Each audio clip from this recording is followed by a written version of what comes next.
আর মাত্র কয়েকটা দিনের অপেক্ষা। আগামী 19শে এপ্রিল দেশের প্রথম দফার লোকসভা নির্বাচন, উত্তরবঙ্গে নির্বাচন। আর সেই নির্বাচন ঘিরে প্রত্যেক দিন ক্রমাগত বাকযুদ্ধ, এই মুহূর্তে উত্তেজনার পারদ কার্যত তুঙ্গে। আজ তৃণমূল সুপ্রিমো মমতা বন্দ্যোপাধ্যায় সেই পারদ আরো চড়িয়ে দিয়েছেন। কি বলেছেন তিনি বলেছেন যে বিজেপি রামনবমীর দাঙ্গা লাগিয়ে এনআইএ কে আনছে এবং সেই এনআইএ এর পুলিশ সুপারের সাথে বৈঠক করছেন আসানসোলের বিজেপি নেতা জিতেন্দ্র তেওয়ারি। কি বলেছেন মমতা বন্দ্যোপাধ্যায়, শুনে নেব। দেখায় রামনবমী নিয়ে একটা নিজেরাই দাঙ্গা করলো, তাতে এনআইএ কে পাঠিয়ে দিয়েছে।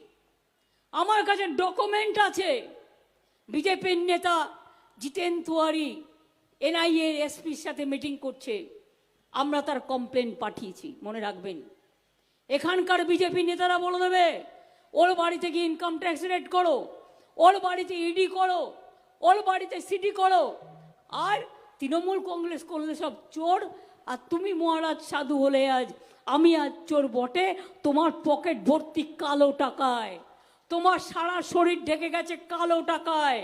মনে রাখবেন, ওয়াশিং মেশিনের নাম শুনেছেন তো? কাপড় কাচে আগে নির্মা দেখাতো, ওয়াশিং পাউডার নির্মা মাখলেই সাদা হয়ে যায়। একটা কালোকে আপনি ঢুকিয়ে দিন মেশিনে, সাদা হয়ে বেরিয়ে আসবে। বিজেপি করলেই Bhajpa washing machine, washing machine Bhajpa, washing machine Bhajpa, washing machine Bhajpa. এর পাল্টা প্রতিক্রিয়া এসছে জিতেন্দ্র তেওয়ারির পক্ষ থেকেও। তিনি বলেছেন যে ষড়যন্ত্র তো তৃণমূল কংগ্রেস করে, ষড়যন্ত্র করেই তাকে জেলে বন্দি করে রেখেছিলেন।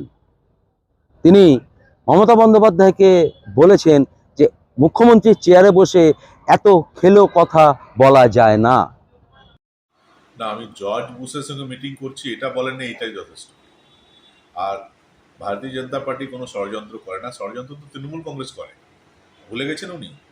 ষড়যন্ত্র করেই একটা দুর্ঘটনাকে কেন্দ্র করে আমাকে 22 দিন জেলে ভরে রেখেছিলেন, প্রেসিডেন্সি জেলে। আর আমরা এগুলো করি না। এত হালকা কথা বলবেন না, মুখ্যমন্ত্রী চেয়ারে এত হালকা কথা মানায় না। দুর্গাপুর থেকে কৌশিক বসুর রিপোর্ট, 99 নিউজ বাংলা।